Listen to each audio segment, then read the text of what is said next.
Boom, boom, boom, boom, boom. Jesus Christ came back, crowned Prince of Peace, though he bore billions for shepherds beating swords into stock shares. Boom, boom, boom, boom, boom. Came with his eye on the sparrow and hand on the drone. Came sending Christian soldiers spreading the gospel of empire, ensuring that the meek shall inherit the earth of mass graves. He so piously blesses. Boom, boom, boom, boom, boom. Jesus Christ came back blowing smoke about clean coal and nukes while hurling his green czar under greyhound wheels and recycling disciples from regimes past as a rising tide lifts all boats except those of pirates and terrorists who fish and farm when left alone. Boom, boom, boom, boom, boom. Jesus Christ came back. With a jump shot, crossover, and slick behind the back ball handling skills for bitch-slapping black caucus liberal labor apostles who stood on ice crying freeze-dried tears on his warhead and singing obscene songs about the bombs bursting in air and the rocket's red glare as he taunted and tamed him in tongues. Tamp down your expectations, for there are no Negroes, youngsters, or old fools too big to fail. Now get out there and get my money. Boom, boom, boom, boom. Jesus Christ came back boom, boom, boom, boom, as a professor impersonating iceberg swim. Though his flock swore they'd hold his feet to the fire. Is that why his combat boots have lipstick on them?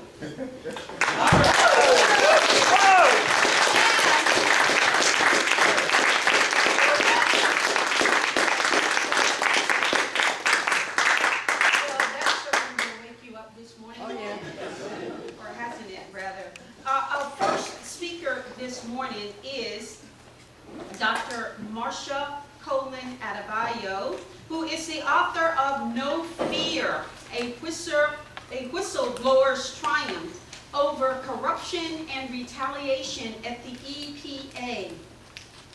Dr. Coleman-Adebayo worked at the EPA, the Environmental Protection Agency, for 18 years and blew the whistle on a U.S. multinational corporation that endangered South Africa vanadium mine workers.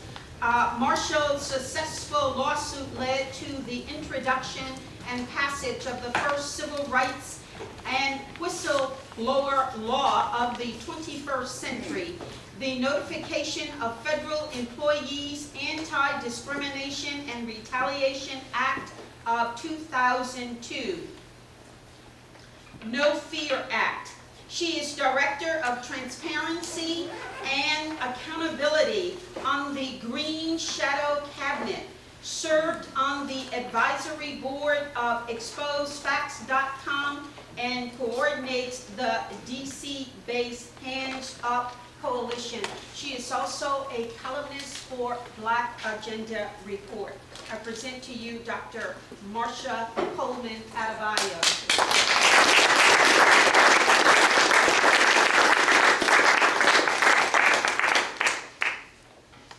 Good morning. Hello. Good morning.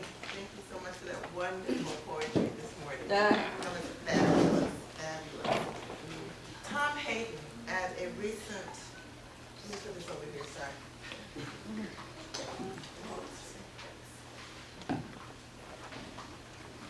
Tom Hayden, at a recent discussion on the 40th anniversary of the fall of Saigon and the end of the Vietnam War, challenged us to meet the Pentagon on the battlefield of memory.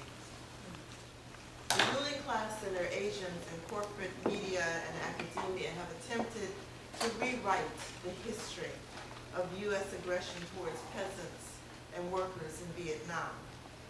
But it's not only the corporate memory of the Vietnam War that must be challenged. Memory is shaped in a certain way to serve certain interests. And that is why we have to preserve our memory and tell our own history. And that's why I wrote No Fear, a Whistleblower's Triumph, because we must tell our own stories. The basic concept that Hayden posits is that memory could be a powerful instrument in the hands of the oppressed. Unfortunately, the decision as to what is important enough to remember is often the prerogative of the powerful. So today I want to take up the challenge of meeting the powerful on the battlefield of memory. We have to resist their occupation of our minds and our memory. In fact, that's what we do at Black Agenda Report. Every week, we're not only analysts and provocateurs and activists, but we're also keepers of memory. We have to remember the power that we feel when we score large or small victories and use that as ammunition to charge forward. So today, my battlefield of memory will focus on the Department of Justice demonstrations that we organized in Washington, D.C. that lasted about 4 months. Michael Brown was murdered on August 9th, presumably because he was walking in the middle of the road. Trayvon Martin was murdered February 26, 2012, when returning home from a trip to a convenience store. Walter Scott murdered April 4, 2015, while test driving a used car. Vonderud Myers murdered October 8, 2014, after enjoying a turkey sandwich. By the way, the cop who killed him was just exonerated the other day, so he will not face charges. John Crawford III murdered on August 5th, 2014, while shopping at Walmart. Freddie Gray, April 12th, hunted down and murdered because he eyeballed a policeman. 12-year-old Tamir Rice murdered November 23rd, 2014, playing with a toy in a community center across the street from his home. And by the way, it took 6 months for his body to be released from the coroner's office, and he was just buried a couple of weeks ago. So the only commonality between these individuals was that they were living while Black. Under the system of genocide or occupation, no place in America provides a sanctuary. Targets of this occupation know that their lives are subject to extermination at any time, any place. Mothers like me sit up at night praying that we will not receive a phone call providing instructions to a morgue.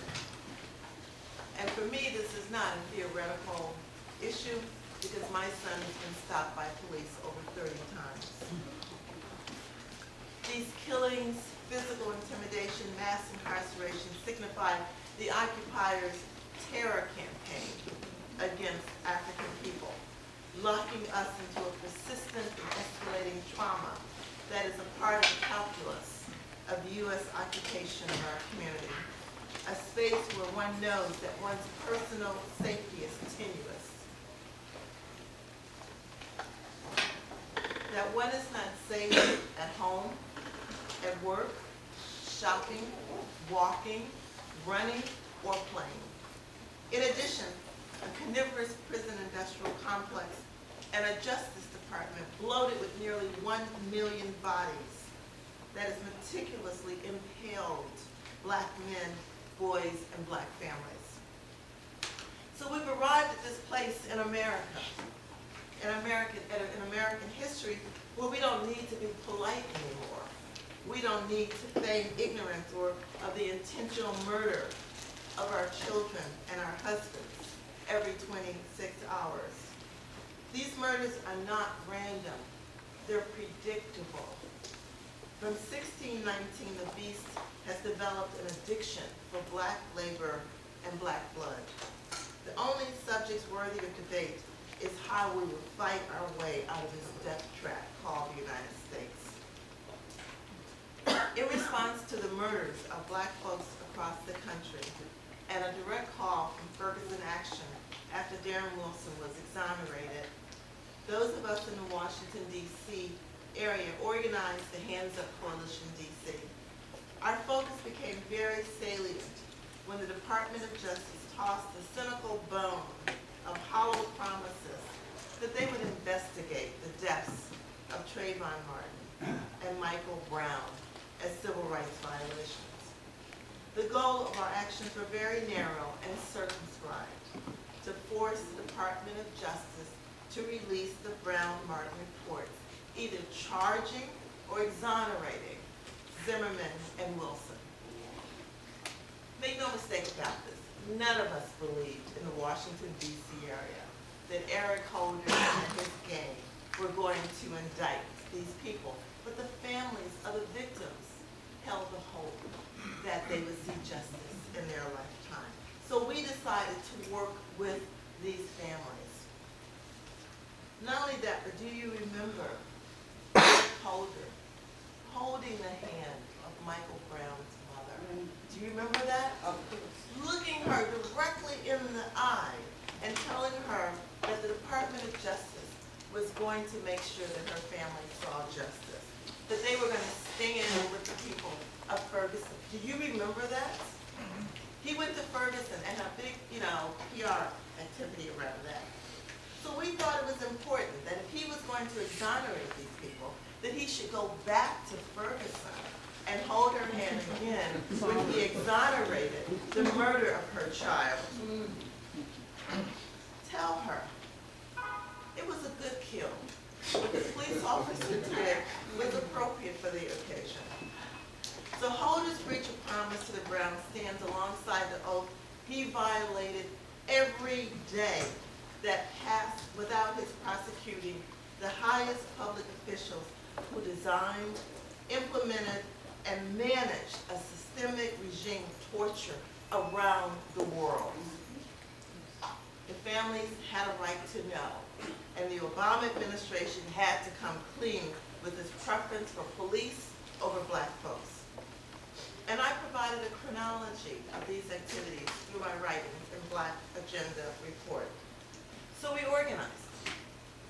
We started off with about 2 or 3 organizations, and after 1 month, we had organized a coalition of over 40 organizations. We rallied every Monday, and we called them Justice Mondays. We rallied in front of the Department of Justice. So for 3 to 4 months, we stood sentry at the doors of DOJ and in the streets, across the country. We invited cultural workers, singers, musicians, poets, anti-war activists, fellow whistleblowers, civil rights activists. We rotated leadership and promoted buy-in by assigning each coalition member a Justice Monday to organize. A microcosm of our coalition developed a relationship with the SNCC Legacy Group. And in that way, we sort of brought into the process an intergenerational conversation. And this SNCC Legacy Group became the brain trust of our movement. Many members of this group weren't able to march, but they were instrumental in helping us with strategy, tactics, fundraising, and our ever-changing mission and goals. We developed a consistent pattern and practice of protest and community outreach. And through this process, we developed community, confidence, and ground-up leadership. One thing we could not have anticipated, however, is that the mothers of these slain black boys and men started to come to our demonstrations, and they started trickling into the demonstrations. So along with Code Pink, we organized a group of mothers to come to Washington, D.C. to advocate for their children. After the first rally of mothers, every week, another mother, 2, 3, 4, 5, 6, 10 mothers would show up at our Justice Monday rallies, bringing pictures, posters, and tears. Another organization, Witnesses Against Torture, decided to use our demonstration to link the issue of U.S. torture in Guantanamo with U.S. torture, U.S. police torture in the black community. And we decided that we would actually occupy a police station in Washington, D.C. called D.C. Holding. So half of our group occupied the front of the police station, while the other half of our group actually entered into the police station and occupied the police station for 3 hours. And we understood that there was an opportunity for arrests and injuries, but we thought it was important to hold that ground, and we did. And if you'd like to see it, you can go to our website at handsupcoalitiondc.org. We also worked through Black Agenda Report to organize the Million Moms March. We were the only newspaper that every single week for almost, I think, a month, brought attention to the plight of Black mothers dealing with this issue. Please go back and read some of those articles. So after 3 or 4 months of brutally cold weather, and Washington, D.C. doesn't usually have brutally cold weather, but for some reason this time, the weather was just awful in Washington, D.C. But it really didn't dampen the spirit of our demonstrations. But after 3 or 4 months, the DOJ released its report on Brown and Martin and confirmed what our members believed, that there would be no charges brought against George Zimmerman or against Darrell Wilson. At that point, we decided to declare victory because we realized as current and former federal employees, it doesn't take 3 years to write a report. In fact, if you want a report, it happens the day before you ask for the report. So we knew that the Obama administration was dragging its feet. They didn't want to release the report. And so what we had to do was that we had to smoke them out. And I think in our own small way, we added to the relief of these families who were waiting, hoping that Obama and Eric Holder were going to do the right thing. And as Glen pointed out in one of his really excellent articles, there was no high bar. There was no high bar that needed to be met to establish the case that Wilson intentionally violated Michael Brown's civil rights. Do you remember when Holder went to the historic Ebenezer Baptist Church? And he tried to dampen the expectations of the Black community. Oh, the bar is so high, we can't possibly jump over this. It was just garbage. It was garbage. And I was so happy that there were people in the audience who stood up and called him on it and walked out of that meeting shouting and screaming at that man, because that's what we all must do when confronted with that kind of evil. So the Department of Justice could have intervened for any of those acts, but they decided not to. It's sad that the families of John Crawford III, Tamir Rice, Eric Gardner, and all the victims around the country must let go of any illusion or any illusions that the DOJ is in their corner. And I must tell you that since we work with families, that is a very difficult place to be. So we decided to end our protests at the DOJ when the report was released, primarily because it was clear from our brain trust, our SNCC brain trust, and a theory we were devising from practical work on the ground, that it was time to consider new tactics and effective strategies. To the casual observer, the guys with the machine guns, tanks, and helmets and tasers at their disposal scored a victory with the defense of the police state.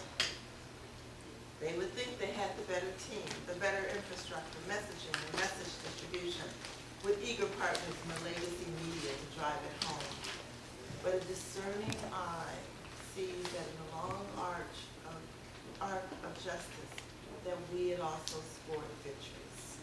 By participating in shutdown, marches, vigils, workshops, closing down a police station, strategic conversations, we enjoy a sense of power as well. And also the healing of fellowship and the kindling of a new belief that liberation is possible. And we've learned some valuable lessons.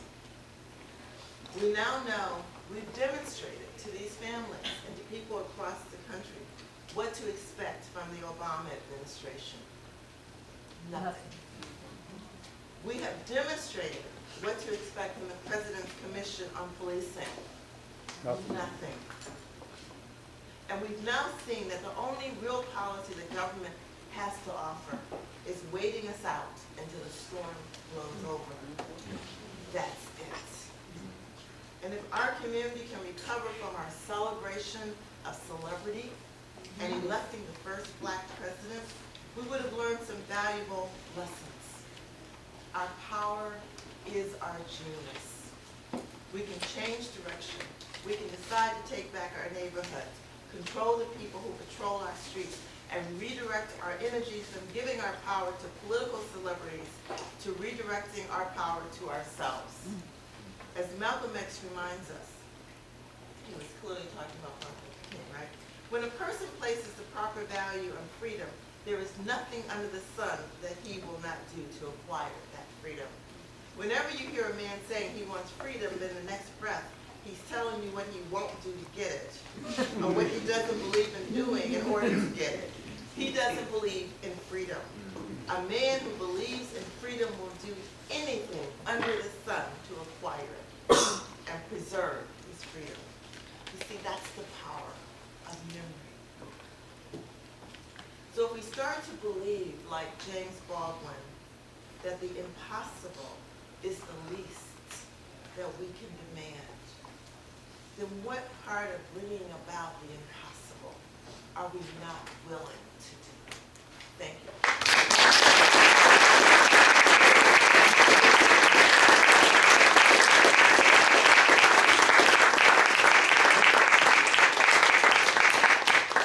Thank you, Marsha. That was wonderful, redirecting our power to ourselves and the power of memory. That's what Black Agenda Report is all about, plus more. Our next speaker is going to be Ajamu Baraka. He is a veteran of Black liberation movements. He's a human rights activist, organizer, coordinator of international affairs committees, and that's Black Left Unity. He is a writer and contributor to Black Agenda Report.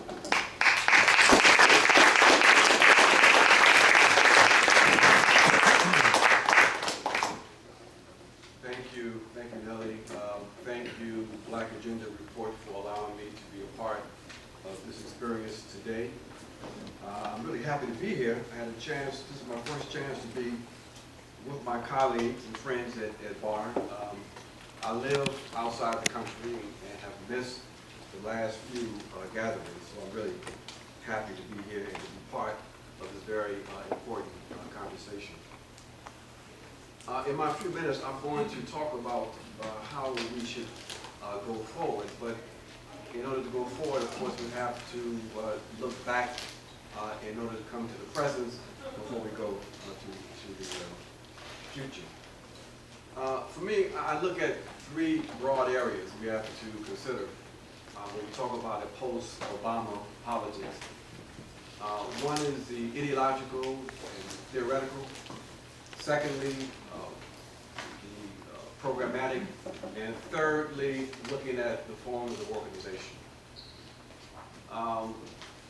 Ideologically and theoretically, well, I think it's important for us to understand that there are consequences of ideals. You know, the neoconservatives have been very clear about that. In fact, it was Ginterest that said that there are in fact consequences of ideals. And that's something that sometimes we, on the left, we forget that we're in a battle of ideals, a battle for consciousness. Consciousness informs how we see the world, how we understand the world, how we develop strategy, and it informs our vision. So we have a fundamental strategic objective in engaging in this struggle around ideals. When we take a look at where we are today, we have to understand that basically where we are today with the Obama administration and with the current struggles, these conditions and the ideological orientation and consciousness of people today didn't just develop out of thin air. When you take a look at what happened with the rise of the Black liberation movement, beginning in the 1960s and 70s. Well, it's always been a black liberation movement. We'll use that as the first part of our bookends, okay? In response to the upsurge of activity, we recognize and understand that there was a counter activity to that. There was, in fact, a counter-insurgency to confront the rise of the black liberation movement and the rise of radical politics here in this country. And that response had that insurgency, that counter-insurgency had two components. It had both a military component and an ideological component. The military component we are well aware of.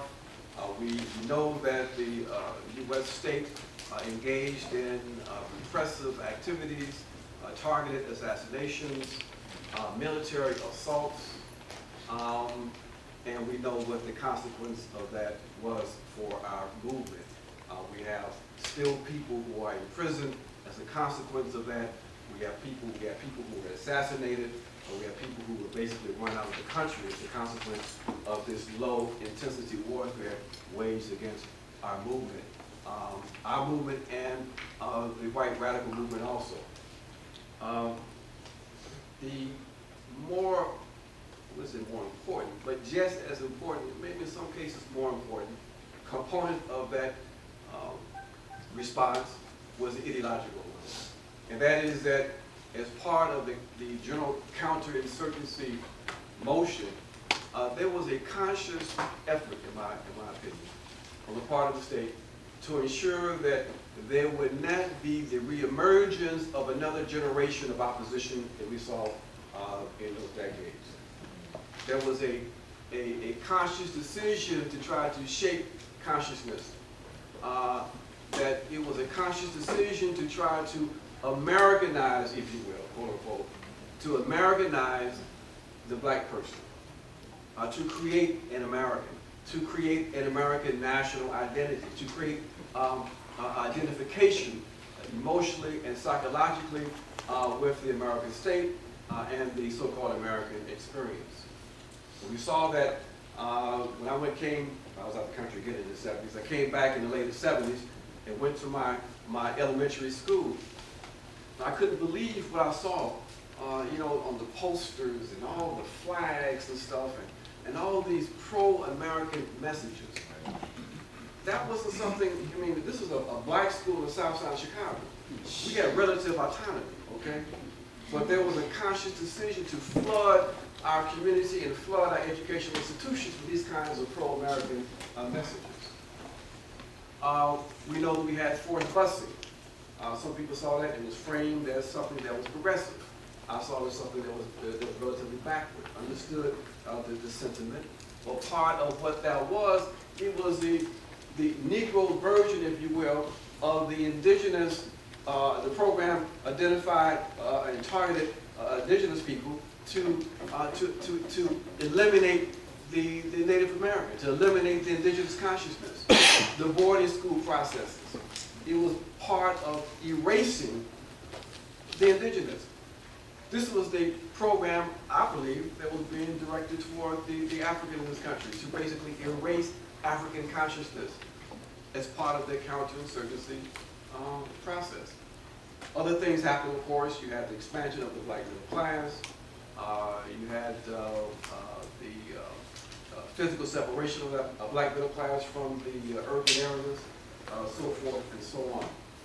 You had in the 1970s, you had as a consequence of the concessions that we won through struggle, you had an expansion of the Democrat, so-called democratic space that was then filled on the local level by these new black petty bourgeois politicians. So by the late 1970s into the early 80s, we had across the country black political power in various urban areas. Fast forward now to the current period, we have the culmination of that process of integration, if you will, psychological, emotional integration. We have our first black president who brings with him a pro-American narrative that 30 years ago would have been completely rejected, but today is seen as just common sense. The pro-American narrative that says that we are all part of one nation. There's no red states or blue states. They are the United States. We are one people. And even though there is a flawed history in this country, we've made steady progress from the very beginning. We went down to Selma and talked about the spirit of America. And in that presentation, we talked about how folks came from various parts of the world, and in the expression of that spirit of America, how they moved across the territory we know as the United States.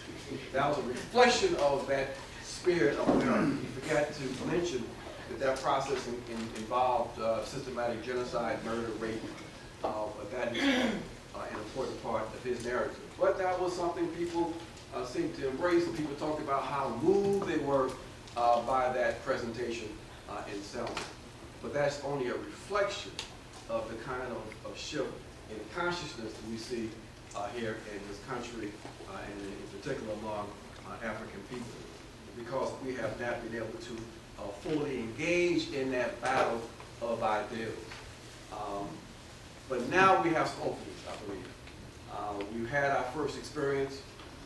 We have seen, as a consequence of the work of BAR and a few other outlets, a steady erosion in the mystification of race and the mystification of state power with this front man for imperialism in the form of Barack Obama. People have gotten to a point where there is a growing critical consciousness, an awareness that pigmentation politics is a dead end, that one has to bring in other elements in order to really understand social reality and to fashion a program of revolutionary transformation. For example, we understand better, I think, or that understanding is developing, that when you take a look at the African American community and the black leadership, the mixed leadership class, that if you don't bring in the element of class in your analysis, then you're going to miss. If you don't bring in the element of class in the analysis, then you won't understand the difference in the response and the sentiments across the country between what happened in Ferguson and what happened in Baltimore. In Ferguson, for example, there was, in the resistance process, there was some illegal activity, if you will. There was some assault on property, okay? There was some looting, if you will. And there was some criticism, but it wasn't much. People understood that here you had this white power structure, you had this unfair murder, and you had the legitimate response from the people. Okay? You go to Baltimore, and you have a black administration in place. You have one day, one evening of resistance provoked by the police, and the young folks responded in a marvelous way, in my opinion, to that provocation. And what happened?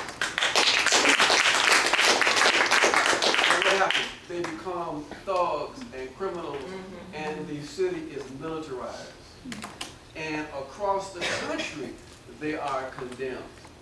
And they're condemned because there was the cover given to that condemnation as a consequence of remarks from the local authorities and from our commander-in-chief, Barack Obama. They characterized them also as thugs and criminals. And across the country, people said things that they really wanted to say back in Ferguson, because they joined in. They piled on and talked about these thugs and criminals in Baltimore. But that response was, if you don't understand the class issue, then you wouldn't understand how that happened. So people understand that today as we go forward, you know, it's not about just one's race, it's important, but it's about one's class. It's about the issue of patriarchy. It's about the issue of oppression. And people understand better today, I think, that the state violence and police violence is one aspect of the overall program that of suppression that we have to confront and resist. The other two quick points I'm going to make, and I don't want to be too long. What this means is that programmatically as we go forward, we've got to figure out what is the concept of a revolutionary transformative politics as we go forward. How do we relate to the upcoming elections, for example? What will be the trajectory of the Black Lives Matter movement and the struggle against state repression and state violence? What kinds of transitional demands, what must we develop as we go forward? I think we have two broad areas to talk about in terms of African people, African American people, in the area of survival, primarily in the area of organization. We've got to have a survival program, because right now we understand that for African American workers and the poor, we are basically redundant. We represent a surplus population in this globalized economy. And so we're not confused by the role of the police and their responsibility, their mission, if you will, to police, to control and to contain this surplus population. That population feeds right into what Glen talked about last night in terms of the mass incarceration process. You know, we have young black men and women who have more value incarcerated in terms of the economy than they do as a free, if you will, unit of potential consumption. You know, that if you get a job and you make a minimum wage, you only can consume, you know, around $15,000 worth of goods and services. You take that same black body, put that black body in a prison, and depending on the state, you're looking at, you know, $25, $30, $35, $40, $50,000 of generated goods and services, okay, in rural areas. So we have this reality that suggests to us that we can't play with this any longer. That there's no reforms of neoliberal capitalism. It is in crisis. This is not a cyclical downturn. This is a systematic crisis that they're not going to be able to come out of. Okay? And the crisis that we face is a reflection of that. And that basically we're not talking about fighting for liberation. We're not talking about a revolutionary program, that we are in fact collaborating with our enemies. We are in fact collaborating with the growing fascism in this country. So we can't play with any other issue besides the absolute necessity for building a new revolutionary movement. And that's where I come, my last quick point, in terms of forms of organization among African American people. We've got to talk about what kinds of forms do we develop, organization. Okay? We can't just talk about political organizations that only deal with so-called politics. We've got to be able to have political organizations that take the form of what we see in other parts of the world. I live in Colombia, and the political organizations in that country are such where basically they address all, or attempt to address all of the needs of the community. They have folks who are involved with people who come out of prison, and they work with them. They provide after-school tutorial programs. They work with women who are unemployed. They work with folks who are in urban areas. They work with folks who are in rural areas. You know, they have food banks. They have a range of services along with the internal political educational processes.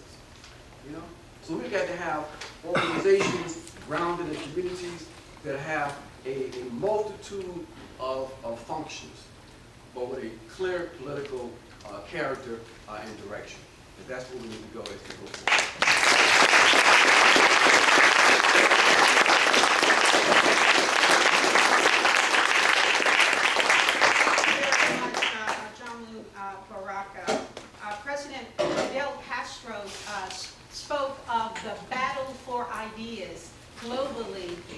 that is front and center at the Black Lives Matter, and that battle is being waged, the battle for ideas.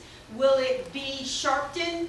Will it be Michael Eric Dyson come into the system? And so this battle is before us, and this left forum allows us to explore this paradigm of the battle for ideas.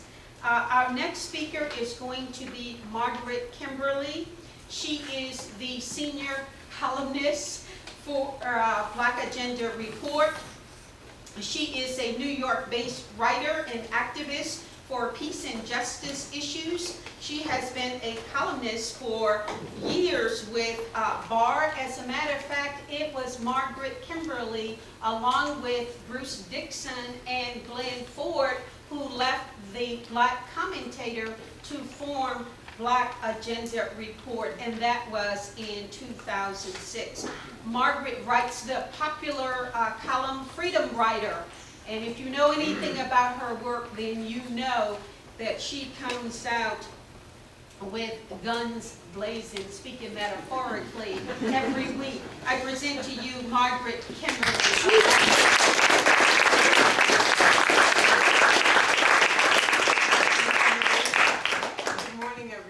Good morning. I just wanted to add a couple of things to what, especially what Marsha said. Yesterday, a young man was shot to death by police in a library in New Jersey. I don't know the circumstance. We know the circumstance. The details will change. But and as far as the bar being too high, did anybody else think it's strange that the United States government can indict soccer officials? I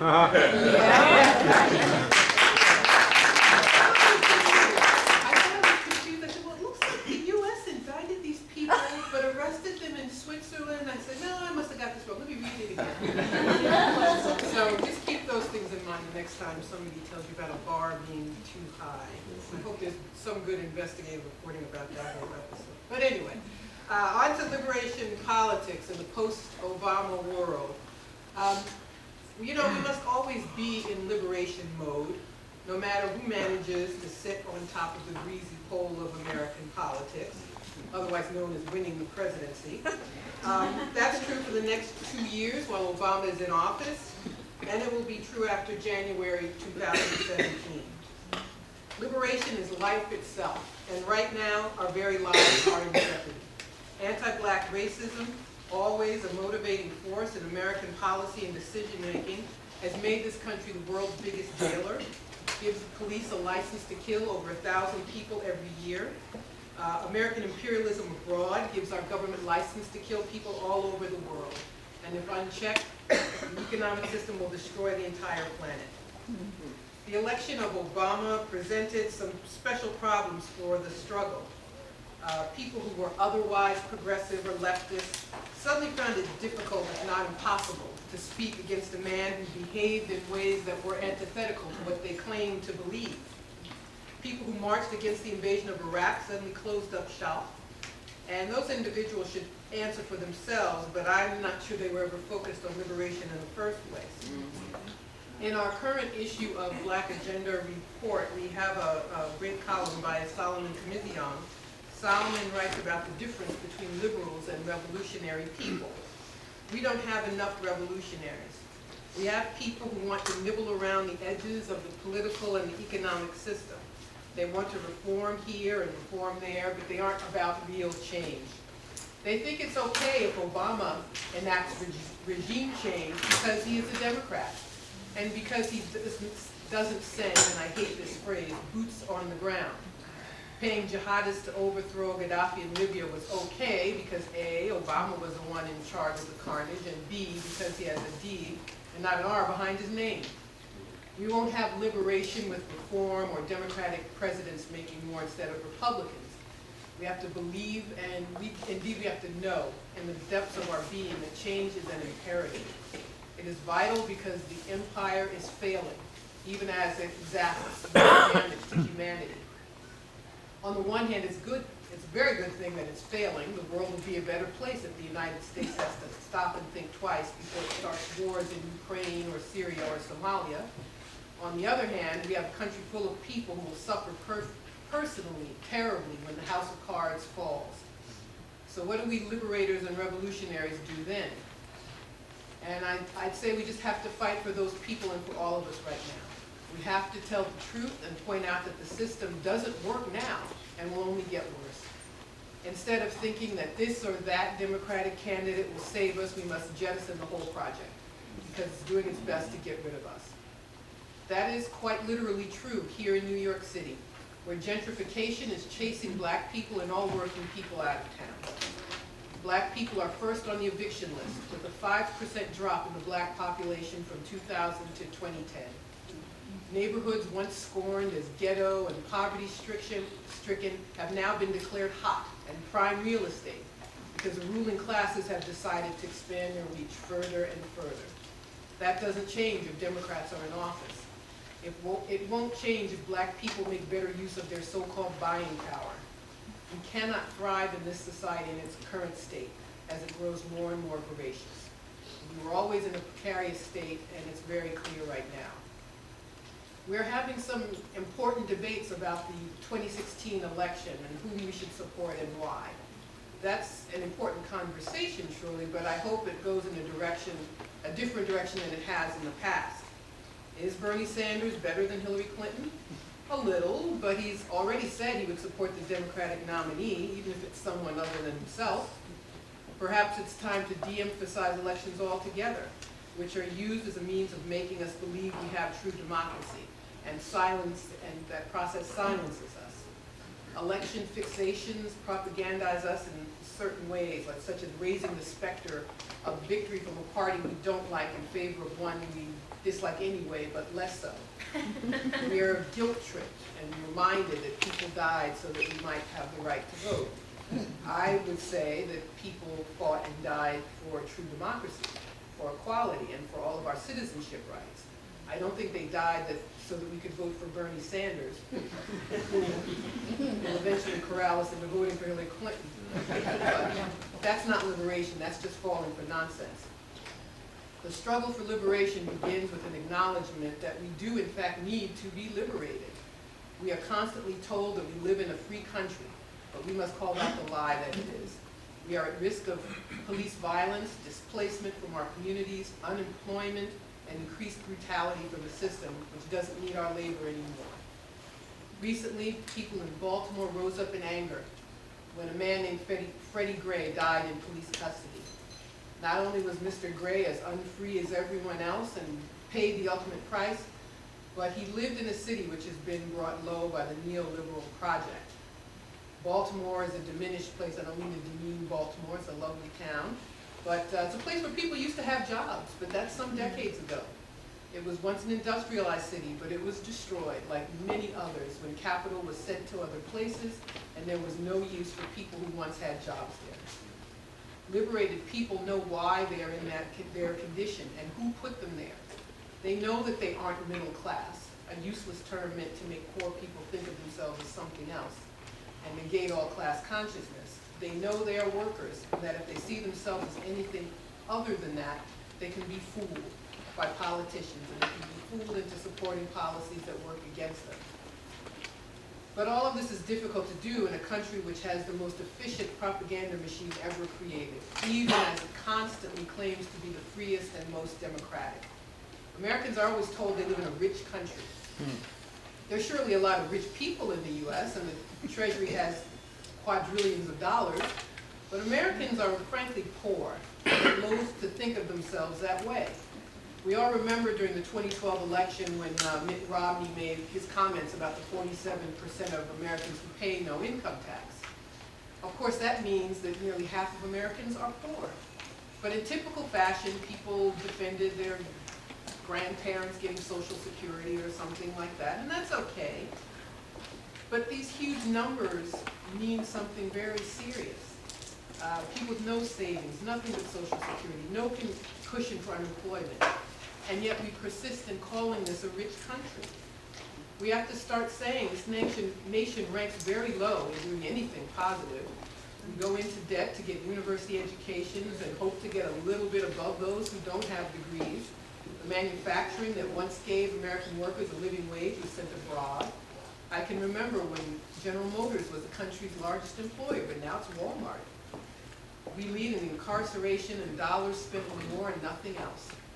How do we claim superiority over people in the rest of the world when people are bankrupted because of illness or go to jail because they don't have money to pay a fine? We can't be liberated unless we know that we need to be. And we can't know that if we still fall prey to belief in a rich, democratic, fair, middle-class land, which is anything but. The sooner we scuttle any ideas of a productive and benevolent country, the better.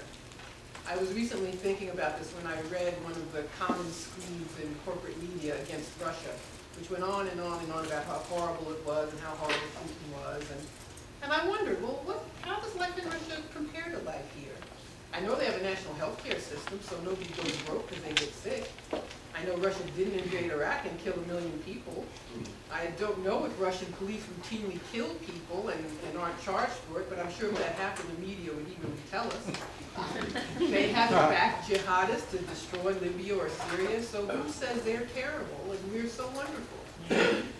And of course I realize it's damning with fake praise to say that police in country X don't kill as many people or they don't exact regime change, but I hope you get my point. No one thinks of liberation unless they know they need it. I don't know if Harriet Tubman really said that she could have freed hundreds more enslaved people if only they'd known they were slaves, but even if that's apocryphal, it makes an important point. We aren't free and we have to say so. We have to distance ourselves from people who seem to be on the same page but who in fact are not. When we say that some on the left think it's okay to intervene in Syria or some on the left supported Obama and now Hillary Clinton, we have to ask ourselves, especially at an event called Left Forum, who is truly on the left and who isn't? Hey, neither of them. Much has been recently made about Jeb Bush and other Republicans, what they've said about Iraq, and they can't seem to decide if they would or wouldn't have invaded the country like George W. did. And liberals love to play fun and to poke fun and call them stupid. But I think that conversation misses the point. They talk about the lies about weapons of mass destruction, but suppose Saddam Hussein did have weapons of mass destruction. That still would have been no justification for the invasion and the deaths of 1 million people. And being able to say that tells us the distinction between who's striving for freedom, for liberation, and who is happy with an allegedly lesser evil. Of course, when Saddam Hussein did have weapons of mass destruction, he was America's ally. I had to say that. That's a story for another panel. But liberated people don't fall for these strawman arguments. The U.S. does not have the right to rule over the rest of the world. Our military budget should be a fraction of what it is. Pointing out these facts is what liberals won't do, but it is what liberated people must always do. We have to disconnect ourselves from the American narrative, which is full of lies. If we don't, some of us will be fooled again and again. We need liberation now, and we'll need it on January 21st, 2017, no matter who's sworn in as president that day. Otherwise, the post-Obama world won't be very much different from the one we have now. Thank you.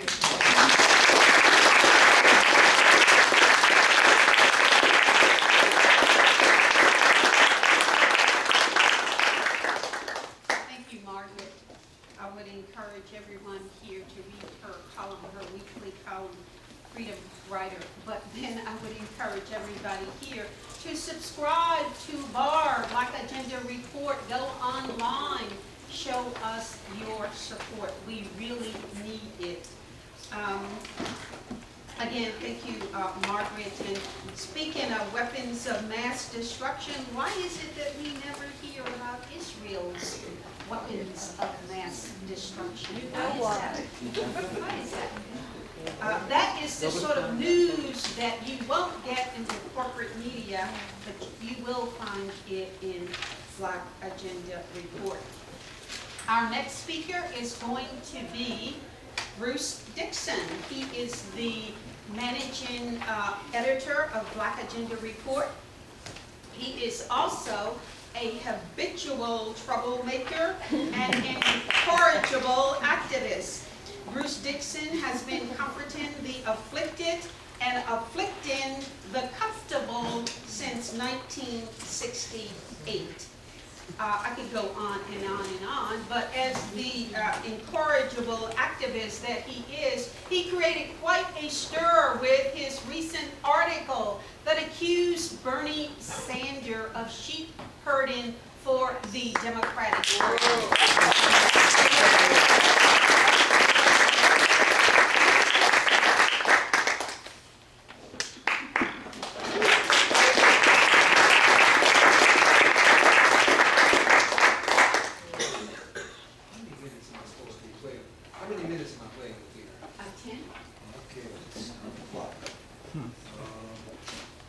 Let's find the page first. There we go. All right. And then let's turn the right side up. Yeah, when you live along, I'll be a senior citizen officially this year, and when you live a little while, you get lessons from a lot of places, including some places and some people, some teachers who didn't even really mean to teach you. And you get to work with a lot of folks. And I want to acknowledge some folks who are beside the bar team who are here in this room that, you know, who I owe a little bit to and who I've learned a little bit from and hope to work with a little more in the near future. Carl Dix is one of them who just stepped out. Yeah. One of the Whitfield here in North Carolina who does a lot of work in the field of economics and self-sufficiency. There's Sister Teresa Elamine. And there's Brother Howie Hawkins here, who I expect you to see, you missed when we pointed to you, you walked out the door. Where? Okay. See, there's more names. There's names I don't even know. In any case, yeah, you get lessons from people who don't even mean to teach you. In the winter of '75, '76, I had a real miserable job as a security guard at an A&P on East 35th Street in Chicago. And in walked a comrade of mine from the Black Panther Party a few years before that. And I had worked with him the previous year in '74 when he ran for ward committeeman in the 2nd Ward. And I said to him, hey man, I heard you running for Jimmy Carter's presidential delegate at the Democratic Convention. He said, yeah. And I said, well, you know, why are you doing that, man? What you're doing is you're giving them our legitimacy. And he looked at me and he said, no, Bruce, you got it all wrong. They got all the legitimacy. And I really didn't know what to say. I knew it was dead wrong. I knew he had it upside down, but that was a lesson. Oh, and Betty, I'm sorry, see that hat? I missed it. I'm sorry, I missed it, Betty. Okay. But I know the man had it backwards, okay? And so he taught me that was a lesson right there. He taught me. That was Bobby Rush, by the way. Okay. See, elections confer legitimacy, and not always and not exclusively to the people or the parties or the causes and candidates who win. You know, if we are real revolutionists, then we got to contend with this magical power that elections do have. It's something that we have to take seriously. We have to figure out how to use the election cycles to delegitimize the economic systems. The economic system of capitalism. We have to find ways to delegitimize debt. We have to delegitimize privatizations, especially privatizations of schools that are happening everywhere.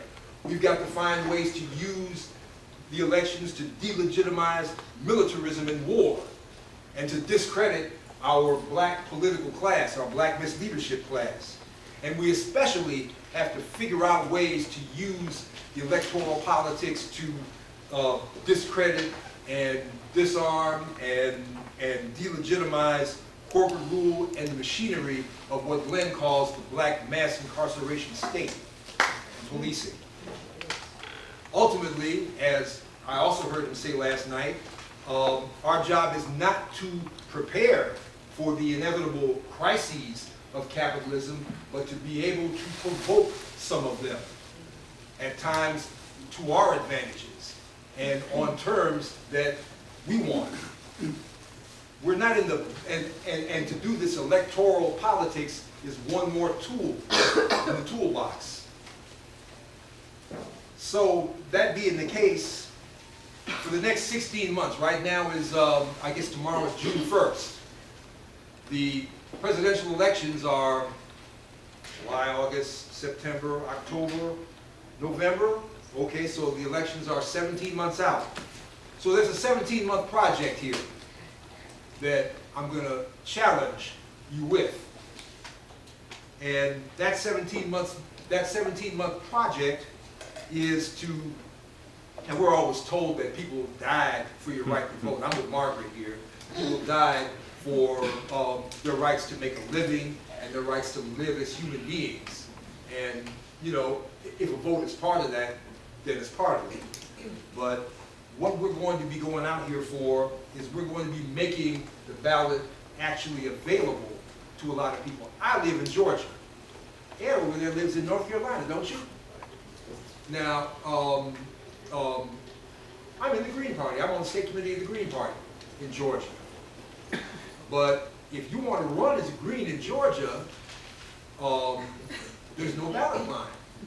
If you want to run for governor as a Green in Georgia, you need 50,000 signatures to get on the ballot, distributed across 64 of the state's 112 or 116 counties. 159. 150, thank you. Teresa's been on that case longer than I have. And you can tell me how, and Teresa and Ed know this already, I bet. How many signatures do you need to get on the ballot statewide in North Carolina as something other than a Republican or a Democrat? Over 80,000. Close to 90,000 now. It used to be 92,000 after the 2008 election when the turnout was high. It was like 92,000. Now it's maybe 89, 88,000, something like that. It's a little bit lower, you know. So in Indiana you need 22.6 or 22.5. Illinois you need 25. Pennsylvania you need 40,000. They actually got 40,000 last time and did that. So Project 1 is to be able to get a Green Party candidate statewide, let's say a presidential candidate, on the ballot in 51 states and DC. Okay, so that we can actually go out and campaign against the very idea that debt should determine whether you get an education. So that we can go out and campaign against the idea that mass incarceration is somehow justified. So that we can go out here and campaign directly against war and militarism. You can't campaign against these things now, not in the presidential year. Sanders is going to fold, like Margaret said, in April, May, June at the latest. So that's step 1 in the 16-month project, is to get on the ballot in 51 states, including DC. Step two in that process is to get 1% or 2% of the vote in every state possible. What does that do for you? What that does for you is that gets you a permanent ballot access line. So that if you want to run, what state do you live in, brother? Florida. Florida. I think Greens are on the ballot in Florida. They have a ballot access line in Florida. But suppose you lived in, Illinois, or Nevada, or Missouri, or New Jersey, okay? If we get on the ballot and get 1 or 2% in New Jersey, in Illinois, in Indiana, in North Carolina, in Georgia, and I want to run for state senate or state rep as a Green, I can do that. If I want to run against mass incarceration as a sheriff, I can do that. Now, I can't do that as a Democrat. Let's face it. Suppose I'm an ex-cop and I know the fallacy of mass incarceration and I try to run for sheriff. Suppose I win and I say my first priorities are going to be to get education and health care for all these people who are in my care because they're the inmates of the county jail here. Well, you know what? I'm not going to be able to directly speak against the Democrats okay, in my state legislature who are going to line up against me. I can't insult them. And they can run a candidate against me in their primary. And in the November election, I'm going to have to back the same candidates they back, who are really going to disagree with me. So that's why you need a Green Party line. That's why you need an independent line on the ballot in every state. And I realize all of us aren't in the Green Party. Hey, that's all right. But this flag will be available for anybody who wants to use it in your state. We have to, there's a wonderful little book called The Communist Horizon by a lady named Jody Dean that you should check out. And what she talks about is she talks about us taking common ownership of our projects on the left and being mutually accountable, even if we're not right now in the same organizations. Okay, and we have to adopt that kind of thing.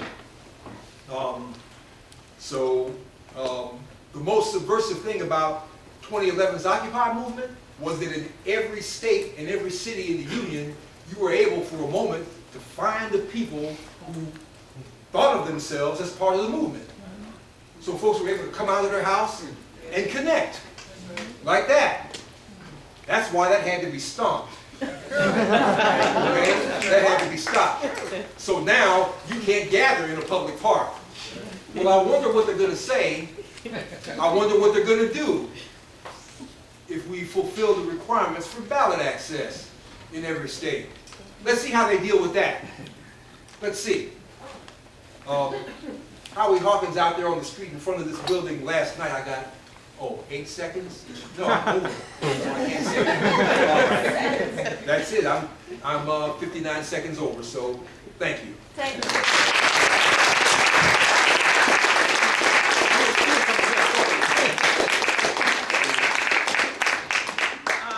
Thank you, Bruce Dixon. I have a footnote in terms of the Green Party. Here in New York City, we had a labor organizer, Danny Vila, who ran against Charlie Rangel. Woo. And he, are you ready for this? No. He won in the general election 13% of the vote. He didn't have any money. He was not backed by any major donors or any corporations. He won because he went out into the community almost daily.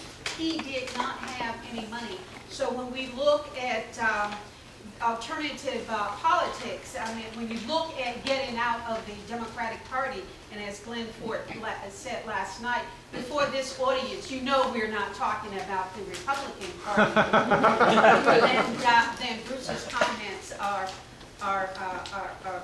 very much on target. Our next and last speaker is going to be Glen Ford. He is the senior editor at Bar. He co-founded, as we said earlier, Black Agenda Report with Margaret Kimberly and Bruce Dixon. That was in 2002. That was after the entire team left the Black Commentator. In addition to his broadcast and internet experience, Glen Ford was national political columnist for Encore American and Worldwide News Magazine. And again, he founded the Black Commentator and Africana Policies magazines. He is the author of The Big Lie, an analysis of U.S. media coverage of the Grenada invasion, and that was in 1985. He is also the executive producer of Black Agenda Radio and Black Agenda Television. Glen Ford.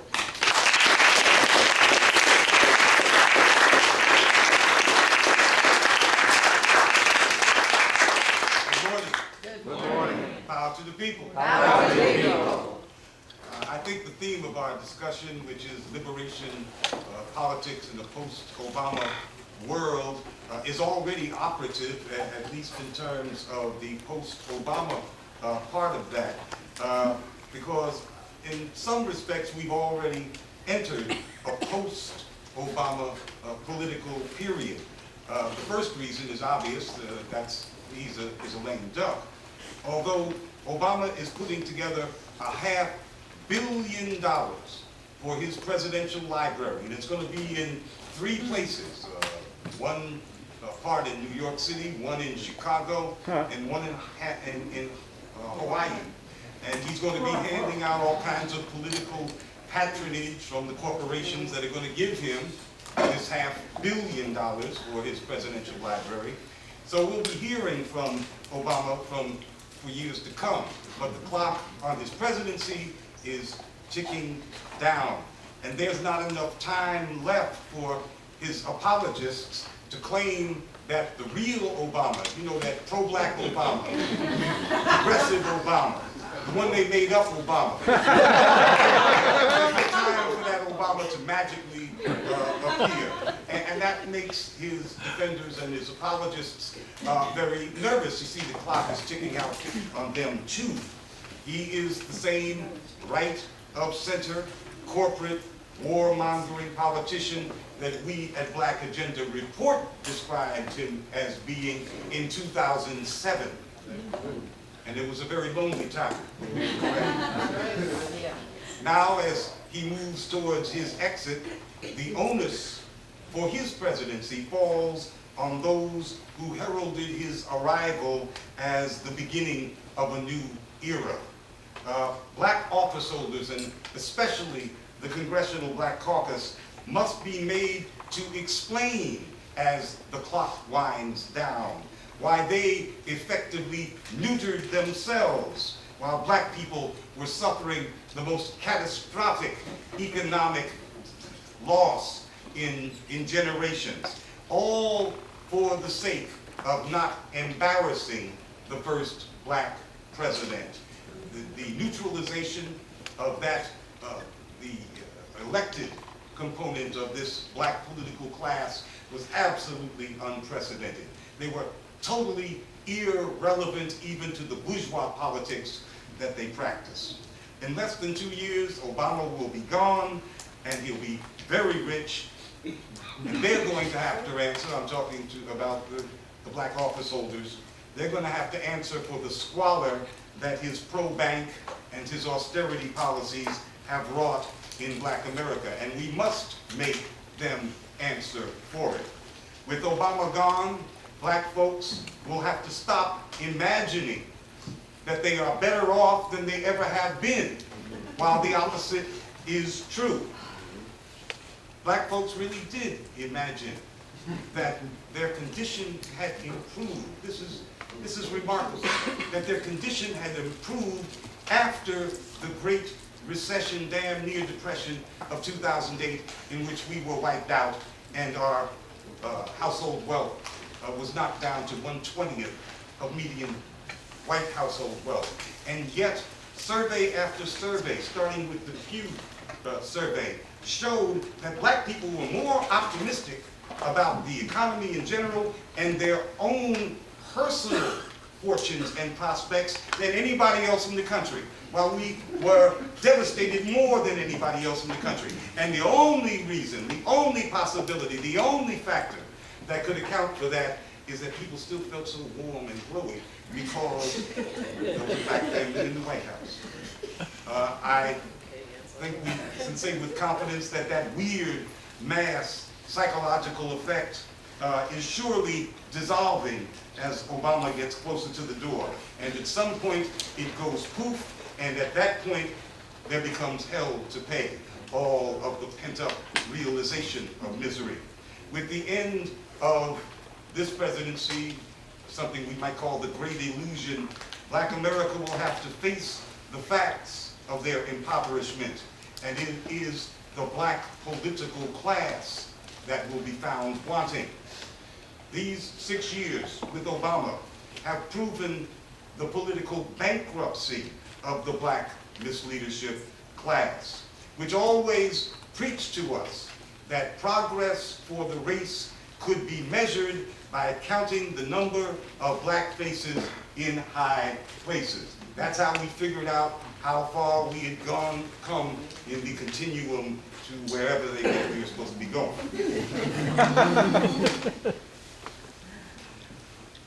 Obama's black defenders don't have much to say these days. Their argument has collapsed.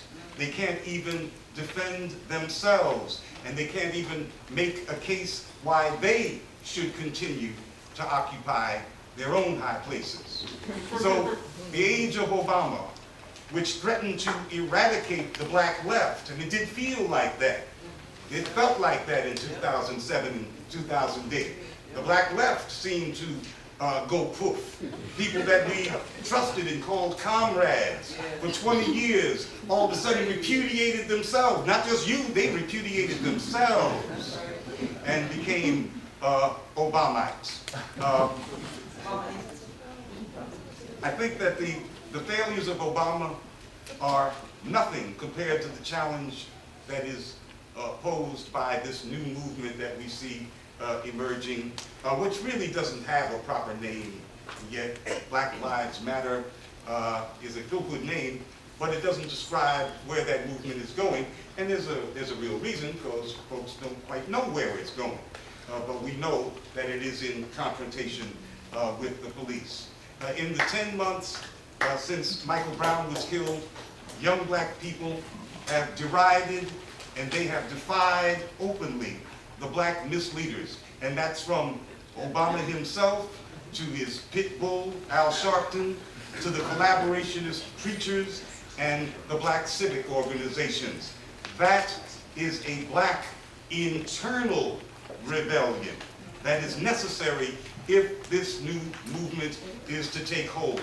And as I said last night, I think that is the most encouraging aspect of the movement to date, that we are taking on the contradictions within our own community. Contradictions that, if they are not confronted, will not allow us to develop a vibrant movement. It will just spread confusion. So, are the prospects for a reconstituted black left in the post-Obama world good? Are they promising? I certainly think that we can look forward to new blood from the new movement, with so many new young organizers, organizers who, many of whom are quite well versed on the history and the politics of the old movement. What I'm concerned about is not the new young black leftists, but the old black left, the ones that repudiated themselves and the radical black legacy by becoming Obamites. I think the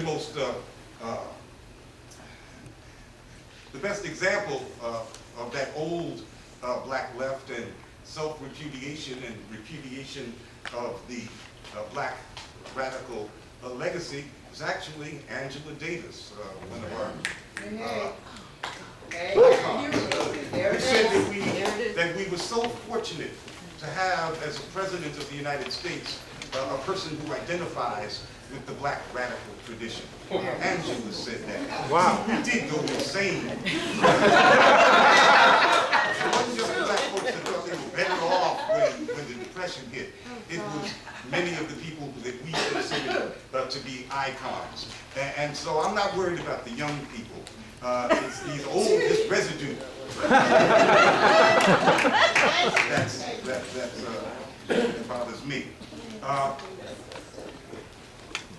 I think it's our job, and when I say our job, I mean specifically Black Agenda Report's job. This seems to be something that we can handle with no money and no resources. It's our job to point out that many of these used to be leftists but became Obamites are now revising their own history of the last several years, and they're calling themselves things like constructive critics of the president. That's what they say they were doing, when we know that they were part of the mob that was trying to eradicate all left political dissent in black America, certainly, against Obama. These people are not only politically unreliable, and they have proven it at this critical juncture in history, they are also people of bad character.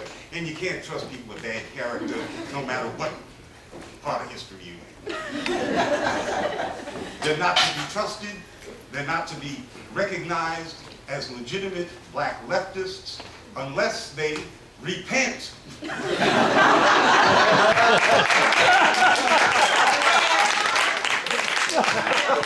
if you will, they engage in self-criticism. After a period of good behavior. And I personally think that Dr. Cornel West is a good example of that. Thank you. Internationally, Obama owns. He has earned the title to the U.S. project to destroy what's left of international law, what's left of the sovereignty of nations, and what's left of prohibitions against aggressive war. He's earned the title to the great destroyer. In Libya, he defied every principle, every single principle of international law. And then he went on to mangle the very definition of the word, the term war, the meaning of the word itself, by claiming that the United States is only in a state of war when Americans are being killed. So it doesn't matter how many people the Americans kill, it's only a war if Americans get killed back. And that is the Obama doctrine in terms of international law. The Obama doctrine, as the whole world knows, outside of the American bubble, the Obama doctrine is utter lawlessness in pursuit of global domination. It now supersedes the Bush doctrine, which was a simpler kind of U.S. unilateralism that was guided by the neoconservatives' project for a new American century. Remember that document? Well, Obama owns that document as well. He's expanded upon it to include his concept of humanitarian war, which is not part of the project for a new American century, but now is part of U.S. policy. In truth, this president is waging war against civilization itself, and that is a war that now includes the full mobilization of the international jihadist network that was originally birthed by the United States and Saudi Arabia and Pakistan 3.5 decades ago. All of this is perfectly understood by all of the world's leaders. That includes those who resist U.S. imperialism, and it includes the vassals of U.S. imperialism. Russia and China are among the resistors. Cuba is going to resist, and if it does not, it will lose its revolution. India and Brazil have to choose whether they're going to resist. South Africa will have to undergo another revolution before it can gain enough sovereignty to decide if it's going to choose to resist. And so the count and the countdown goes on. A Hillary presidency, as Margaret said, changes absolutely nothing. A Republican presidency will make the United States appear even more grotesque to the world. But I don't think it would change much in terms of U.S. foreign policy.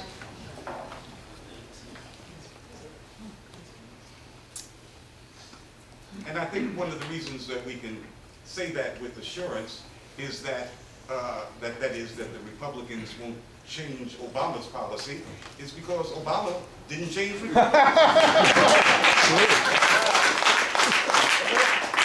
So obviously neither party thinks that any real change is necessary. In practice, a victory by the Republicans would have one benefit, and that would be we would be likely to have a new anti-war movement after all these years, and that would be staffed by a whole bunch of panicky Democrats. They would then maybe serve some useful function. Bow to the people.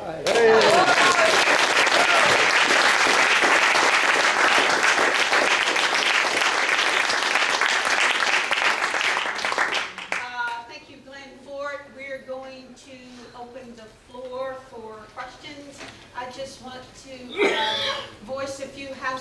same rules. If you have a question, ask it. No long speeches, about a minute for each person. We are on the clock. We have to get out of here because another workshop is coming in. And it doesn't matter if your hand is up first. We're going to try to do man, woman, ethnic thing in that order. So tolerate my liberalism here. So let's see your hands. Okay, let's see if we can take more than one question at a time. We have this gentleman here. Anybody else? We have this lady here. Anybody else? We're going to take 3. Okay, so not necessarily who raised their hand first. We're going to go to this lady first, and then we're going to do a gender thing, come to you, and then this lady behind you, you will be third. All right, let's start. My question is for Brother Baraka. When you were talking, you mentioned that the government made a concerted effort to try to erase African consciousness and try and Americanize the black people. I guess that was like in the 70s. So my question is that I can't reconcile that with what's happening now, because with all of the way that they're practically hunting down black people, it's created, like the whole Black Lives Matter and the whole, resurgence, right? So how do I connect those dots in terms of what they're trying to do or what they're trying to accomplish? Well, I think that what we see with the inability to mask the repressive nature of this system by the police forces that are basically out of control, it has penetrated that bubble of unreality that had been created in the black community, that allowed for us to get behind Obama, to believe that things were getting better for us, even though materially they weren't, for us to take positions in terms of support for U.S. policies that we had never taken before, backward, reactionary, aggressive U.S. policies. All of that was a reflection of the kind of ideological shift that had taken place. But as a consequence of the material realities that people were experiencing, they had a problem themselves making that connection between their stated positions and their lived experiences. And then when you had this rash of these killings, it sort of woke some people up, in particular the young people, okay? But it hasn't been something that's been completely successful yet, because look at the reaction again from the black middle class in Baltimore. Look at what happened when the Department of Justice came out with their report on Ferguson and said basically that everything that the black witnesses said about what happened with the murder was incorrect. And even though we were critical of when the prosecutor made the same kind of claims, because now it's being done by the black Department of Justice, now it's gospel, and therefore it's valid. And we say, oh, well, his hands are never up, and blah, blah, blah. So these are the kind of contradictions in consciousness. And there's a change taking place. And people are, because of these contradictions, they're not making the connections either. And that, for me, is a good thing, because it allows us, as more and more people wake up, to go forward, to go back and to analyze what happened to us, and hopefully to avoid the kind of ideological mystification that we experienced these last 7 years. I wanted to express my gratitude to Bruce Dixon for what he said about the importance of having a Green Party ballot line. I'm the co-coordinator of the Green Party of St. Louis, which has been to dozens of demonstrations in Ferguson and in downtown St. Louis County opposing the racist murder. And we were there on November the 24th, 2014, when Ferguson burned, because Bob McCullough, the prosecuting attorney, the Democratic Party prosecuting attorney, made sure that the grand jury would not indict Darren Wilson, the cop who murdered Michael Brown. At that time, it became very clear that somebody needed to run against the Democrat, Bob McCullough, who let him off. Unfortunately, the only place that the Green Party has a ballot line in the state of Missouri is the city of St. Louis, which of course is not in the county of St. Louis. And since we didn't have a statewide ballot line, we could not run against McCullough. In 2000, the Green Party has a partnership with the Universal African Peoples Organization. And in 2000, the head of the Universal African Peoples Organization, Zakif Baroudi, ran as governor of Missouri in the Green Party line. He ran as an independent against Bob McCullough, but only got a few thousand votes because, he wrote as a write-in candidate because he didn't have a ballot line. And a write-in ballot is usually very, very ineffective. And so had the Green Party been on the ballot, instead of responding to crises, we really need to prepare for crises. And we really should have been on the ballot. We've been trying for years. And so it's just very, very important because these opportunities come up where you can use an election to show the racism. Yeah. Okay. I want to say two things about how we can sustain a liberation movement. One is that it should be required reading that everybody finds out how the Black Panther Party was destroyed through COINTELPRO tactics. Right. And I'm happy to see that coming up at 12 noon, there's actually a seminar on spying and infiltration of activist groups.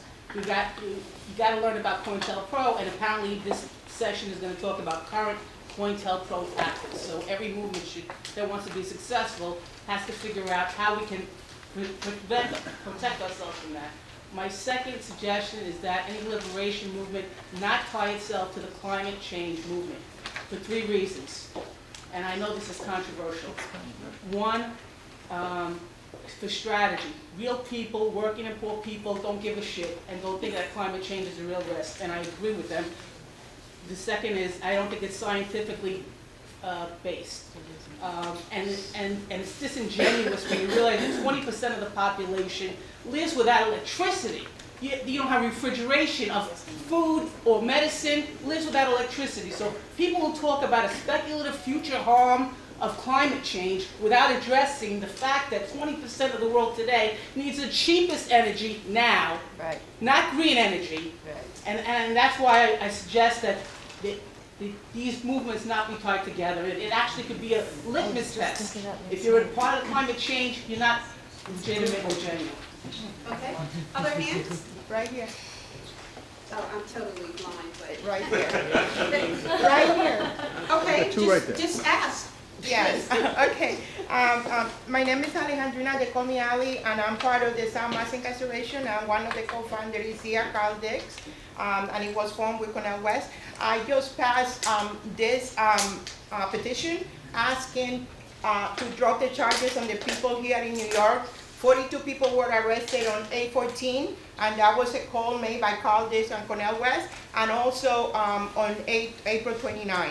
Can you please, I passed some people got it, please sign it. If you're not gonna sign it, please just give it back to me so that I could give it to other people. But I do have a short question. I just wanted to say that I like the idea right now, how different groups are working with Black Lives Matter, because like the lady over here, she was saying that they hunt down African American and Latinos right in this, especially in this city, and how we've been stopped and frisked and brutalized. I think it's a good idea for this group to work together, but also work separate, because like Occupy, how they took Occupy down, they knew where the people were, and they took them down. So I think it's a good idea to work together, but I like the idea that different groups are working together, and I just wanted to ask that if you think that is a good idea. Okay, Betty? I have a question of all of the panelists. I know that you are aware of the plight of Reverend Pinckney in Benton Harbor, Michigan. Do you think the excessive reaction to him recalling a notorious Democrat is something that we all need to be paying attention to? Because I know you know he got a recall on this black mayor who campaigned on going after the corporation that owns their town, i.e. Whirlpool, and now he's serving a 10-year sentence because they claim 2 documents were fudged or something. And the 2-year sentence was really based on a state law that is a misdemeanor. Exactly. But what concerns me is he was successful in organizing that dead town, and it was dead, to recall this black mayor to the tune of 70%.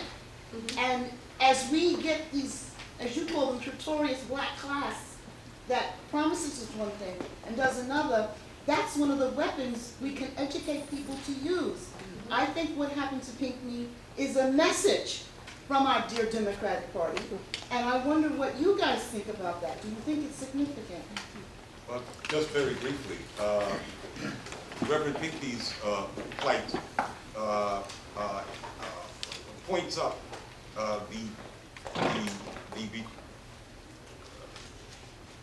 the crimes of the black collaborationist classes. That town is dominated by the Whirlpool Corporation. And the Whirlpool Corporation, you described it as dead. Politically, yeah, it was dead because the Whirlpool Corporation designates those Negroes who step forward and accept the designation as being the leaders. It bankrolls the black political class in Benton Harbor. And so Reverend Pinckney was aligned against these surrogates for Whirlpool. And that meant that he was not just fighting them, not just recalling this black mayor. His beef was with Whirlpool, because that black mayor was the representative of Whirlpool. Reverend Pinckney also used to be head of the NAACP in Benton Harbor, which is an overwhelmingly black town. But Whirlpool became a great contributor to the to the statewide NAACP in Michigan. And so that meant that he ultimately, his chapter was disassociated from the national, from the state chapter, and therefore from the national. So the NAACP sided with Whirlpool and could not be called upon to be an ally, as Reverend Pinckney was railroaded to jail. And in fact, they would be, if anybody's ally, the Whirlpool Corporation. So Reverend Pinckney's story is not just the story of a town in Michigan that in many ways resembles a town in Alabama or a town in Louisiana, although apparently the racial attitudes in that area are just like in Mississippi and Alabama. But that's not the real story. The real story is the corporate domination of that town and the undermining of black politics in that majority black town by corporate money. The betrayal of that eagerly collaborationist group of black folks in Benton